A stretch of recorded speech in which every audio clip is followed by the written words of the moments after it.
O pai da menina disse-lhe que ela podia tomar conta do seu gato, o que ele aceitou. Ela agradeceu-lhe e saiu a correr para a escola. Luo ficou muito entusiasmado, pois sempre quis ser dono de um gato. Luo escolheu um gato de peluche para Café brincar. O Café mostrou um amor imenso pelo gato de peluche, acariciando-o e brincando com ele sem parar. Pouco depois, Luo chamou a hora do jantar e Café correu ansiosamente para a sua comida. Parecia ter muita fome, e depois de comer, lambeu as patas. Luo achou as ações de Coffee incrivelmente engraçadas e ficou absorto a observar. De repente, o Café começou a comportar-se de forma estranha, e Luo apercebeu-se que ele precisava de usar a caixa de areia.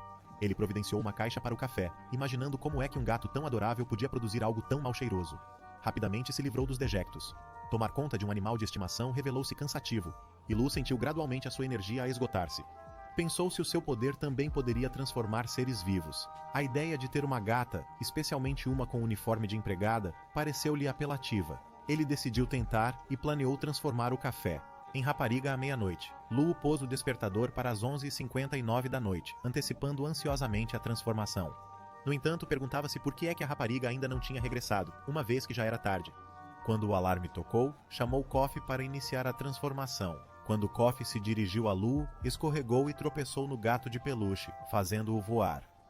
Numa tentativa de apanhar o gato de peluche, Luo tocou-lhe instintivamente com a mão direita, que imediatamente o transformou numa rapariga. A rapariga gato com uma cauda agradeceu a Luo por lhes ter permitido ficar em sua casa. Ela reparou que Luo estava a olhar para a sua cauda de forma consistente e perguntou-lhe se ele estava a olhar para a sua cauda. Luo não conseguia acreditar no que via e tocou suavemente na bochecha para se certificar de que a rapariga que estava à sua frente era real. Para seu espanto, ela começou a fazer barulhos engraçados e ele não pôde deixar de sorrir. Dando-lhe uma palmadinha na cabeça, elogiou-a, chamando-lhe boa menina. A curiosidade despertou dentro dele e ele perguntou-se o que lhe deveria chamar. Com um sorriso tímido, a rapariga revelou que se chamava Mimi, como a rapariga da porta ao lado que tinha conhecido no dia anterior. Os olhos de Luo foram atraídos para as adoráveis orelhas de abano de Mimi, e ele não conseguiu resistir à vontade de lhes tocar. Nervoso, perguntou-lhe se podia fazer isso. Mimi acenou alegremente com a cabeça, assegurando-lhe que adorava que lhe dessem palmadinhas. Encorajado pela resposta dela, Luo estendeu cuidadosamente a mão para lhe tocar nas orelhas. Decidiu explorar mais, e gentilmente tocou-lhe na cauda. No entanto, no momento em que lhe tocou, Mimi soltou um grito repentino e agarrou-se a Luo com força. Com lágrimas nos olhos, explicou que a sua cauda era sensível e que não devia ser tocada daquela maneira. Luo compreendeu rapidamente e pediu desculpa pelo seu erro, assegurando a Mimi que não a queria magoar.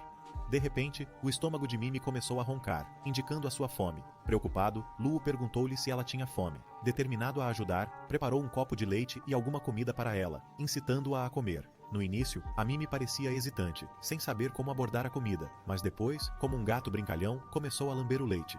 Este comportamento intrigou Luo, e ele parou-a gentilmente, lembrando-lhe que ela era agora uma humana, e que não devia ser tocada. Comer como uma. Querendo guiá-la, Luo pegou em Mimi ao colo e começou a ensiná-la a comer corretamente. No entanto, a aula foi interrompida quando a Mimi magoou acidentalmente o dedo, e as lágrimas brotaram-lhe nos olhos. Reagindo rapidamente, Luo tentou confortá-la. Com ternura, pegou no dedo ferido e deu-lhe um beijo suave, na esperança de lhe aliviar a dor. A Mimi sentiu-se estranha quando Luo lhe chupou o dedo, mas ele tratou rapidamente do problema colocando-lhe uma ligadura. Depois, Luo ficou cansado e deitou-se na sua cama. Entretanto, Mimi começou a brincar com o gato, e juntos fizeram uma grande confusão no apartamento de Luo. Quando Luo reparou que o gato estava a tentar destruir o seu computador, apanhou imediatamente a Mimi e o gato. Lembrou a Mimi que agora ela era uma gata falante, e pediu-lhe que explicasse o que se estava a passar. A Mimi tentou ser engraçada, mas Luo disse-lhe que isso não ia resultar com ele. Enquanto conversavam, o gato conseguiu escapar e subiu para a secretária de Luo, lançando-lhe um olhar maldoso. Para piorar as coisas, o gato tinha se apoderado de uma das figuras de ação preferidas de Luo e tinha atirado Luo rapidamente para o apanhar, mas o gato saltou-lhe para a cara, causando-lhe alguma dor. Luo ficou magoado, mas depois Mimi ficou entusiasmada e disse-lhe que o seu dono tinha voltado. Luo levantou-se imediatamente.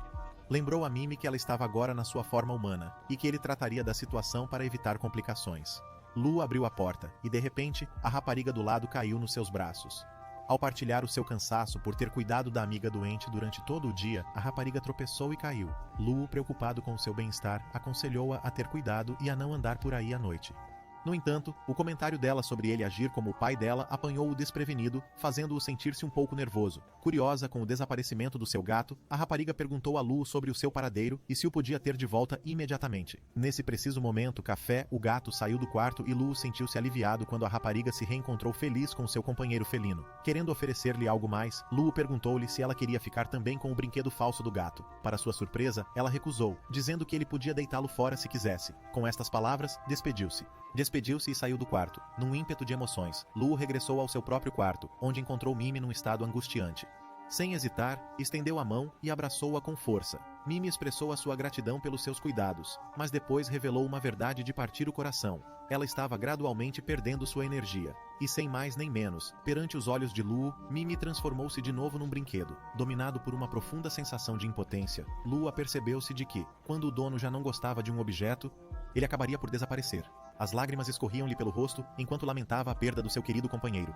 Sentindo o peso da sua ligação a esvair-se, Lu acorda, mas não encontra mais ninguém para além dele no quarto. O nascer do sol da manhã ativa-o, e ele pega imediatamente num caderno e começa a escrever todas as regras que conhece sobre o seu estranho superpoder. Escreve muitas regras, como a existência de um limite de tempo, que ele ainda não conhece, e o facto de o objeto desaparecer, se o mestre já não o quiser. Lu decide que vai trazer Nick de volta primeiro, porque ainda não estava preparado para enfrentar Mimi, por isso Nick seria a melhor opção. Ele espera pacientemente pela meia-noite, e quando o relógio bate, toca no seu velho smartphone, e com uma explosão de luz, ele chama Nick de volta, que imediatamente o agarra. Nick estava mais feliz do que nunca depois de voltar a ver o seu mestre. Senta-se no estômago de Lu, e ele tenta explicar-lhe que ela deve desistir. Depois de ter conseguido chamar Nick, Lu vai fazer xixi, mas Nick segue-o até a casa de banho e pergunta-lhe se precisa que ela lhe faça alguma coisa. Lu recusa, nervoso, e diz-lhe para ter cuidado. Ela concorda e volta a chamar-lhe mestre. Lu diz-lhe que ela não pode estar sempre a chamar-lhe mestre e que tem de haver uma mudança porque ele quer sair com ela. Confusa, Nick pergunta a Lu o que é um encontro, e entusiasmado, Lu explica que um encontro é uma coisa que acontece entre duas pessoas que vivem perto uma da outra, e que podiam sair os dois juntos num encontro. Nick fica feliz e revela que gostaria de sair com Lu, e Lu tem imediatamente uma ideia. Ordena-lhe que, a partir de agora, o trate por irmão. Nick concorda e chama irmão a Lu, e Lu sente-se bem com isso. Lu tomou a iniciativa de o tratar por irmão. Nick foi com ele a um encontro e divertiram-se muito. Lu comprou um balão a Nick quando ela o pediu. De repente, Nick reparou em algo ao longe e perguntou a Lu o que era. Lu reparou que se tratava de uma loja de tofu e sentiu-se mal só de pensar nisso. Lu sugeriu que comessem outra coisa qualquer, e Nick concordou porque comeria tudo o que o seu mestre quisesse. Os dois continuaram a desfrutar do dia, e Lu estava extremamente feliz por estar finalmente a sair com uma rapariga bonita. De repente, uma rapariga aproxima-se dos dois. Começou por elogiar os dois, o que era evidente que estava a tentar vender alguma coisa a Lu. Ela tinha uma caixa de joias, e Nick reparou na caixa, e quando viu um monte de joias brilhantes, desejou ter uma delas. Lu pensou que as raparigas têm um coração mole para as joias e objetos brilhantes, e que Nick é como uma rapariga agora, por isso é normal. Lu decidiu que ia comprar um anel para Nick. E pergunta à rapariga vendedora quanto custa um anel. A rapariga estava à espera do momento perfeito. Explicou a Lu que o anel era muito caro, 250, mas que estava disposta a reduzir o preço porque eram um casal amoroso. Lu sabia que ela estava obviamente a mentir e a tentar tirar-lhe dinheiro. Nick pegou num anel e experimentou-o. Perguntou a Lu se estava bom e Lu disse que estava a ficar bem. No entanto, a vendedora explicou-lhe que ela o estava a usar no dedo errado, porque o anel que estava a usar era usado quando se casava.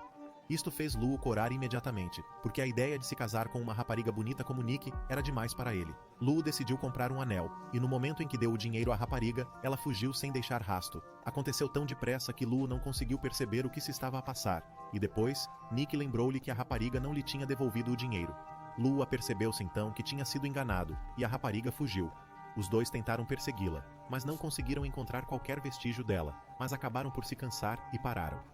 Tinham chegado a um local completamente desconhecido. Nick pergunta a Lu qual a sua origem. Lu muda rapidamente de assunto e diz-lhe que se vão embora. Mas de repente Nick repara em alguém que conhece da casa de Lu. Ela conta a Lu e quando ele olha em volta, vê a sua mãe. E o pai em público, o que o deixa imediatamente nervoso, porque não quer que os pais vejam que levou uma rapariga com ele para um lugar assim. Agarra imediatamente na mão de Nick e corre para se esconder algures. Os dois escondem-se num quarto de hotel para que os pais de Lu não os vejam. Lu vai então ter com o recepcionista e pergunta-lhe se há 2 quartos disponíveis. A recepcionista compreende a situação e diz-lhe que só há um quarto livre e não tendo outra opção, Lu aceita, mas não se apercebe do que aconteceu. Lu e Nick entram no elevador, e Lu sente-se um pouco cético em relação a toda a situação. Chegam finalmente ao seu quarto. Lu abre a porta e o que vê choca-o. Vê o quarto todo decorado com coisas românticas e com uma cama em forma de coração. Era um quarto feito especialmente para um casal. Nick adorou imediatamente o quarto e correu para a cama. Lu sentiu-se tímido e envergonhado logo após ver o quarto. Não conseguia acreditar que estava num quarto assim com uma rapariga bonita. Nick reparou na sua cara vermelha e perguntou-lhe o que se passava com ele. Lu disse-lhe que não havia nada. Lu liga nervosamente o ar-condicionado, e Nick sugere-lhe que tome um duche se estiver com calor. Lu liga nervosamente o ar-condicionado, e Nick sugere-lhe que tome um duche se estiver com calor. Nick aponta para a casa de banho transparente, e Lu sente-se ainda mais embaraçado ao ver a transparência da mesma. Lu sente-se embaraçado por tomar duche à frente de Nick. Disse-lhe que tomaria banho quando chegasse a casa, e que não queria tomar banho no hotel. Nick ficou cética porque não era assim que Lu se comportava na altura. Lu percebe o que ela quer dizer, porque ela era o seu smartphone e via-o sempre, incluindo quando ele estava na casa de banho ou quando chorava depois de ver o filme. Basicamente, Lu sabia que não tinha privacidade e sentia-se envergonhado por isso, mas Nick prometeu-lhe que não contaria os seus segredos a ninguém. Os dois deitaram-se na cama e ficaram à espera de alguma coisa. De repente, Nick fala. Nick diz a Lu que quer ser a única pessoa com ele e que quer que o irmão dela seja exclusivo com ela. Lu sente-se envergonhado depois de ouvir isto. Ele pensava que Nick tinha sentimentos fortes por ela. Nick choca-o ainda mais ao dizer que quer que ele a beije e afasta-se lentamente para a frente para receber um beijo. Lu estava nervoso e suado porque não fazia ideia do que devia fazer.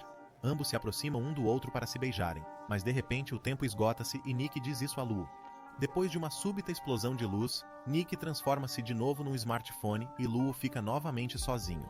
Depois de Nick se transformar de novo, Lu volta à recepcionista para lhe dizer que quer ir embora. Mas a recepcionista fica confusa e pergunta onde está a Nick e ele diz, a brincar, que a recepcionista acreditaria nele se lhe dissesse que a rapariga se tinha transformado. Lu tentou lidar com a situação dizendo que a rapariga já tinha saído, mas a recepcionista não ficou convencida porque ele tinha estado ali sentado o tempo todo e não a tinha visto chegar. Lu conseguiu de alguma forma sair da situação e jurou nunca mais voltar a um sítio daqueles. Lu regressou a casa e começou a escrever todas as suas descobertas. Fez experiências com o seu poder em várias coisas, e concluiu que o seu poder não funciona em coisas naturais como a água, e concluiu também que a água é uma coisa natural.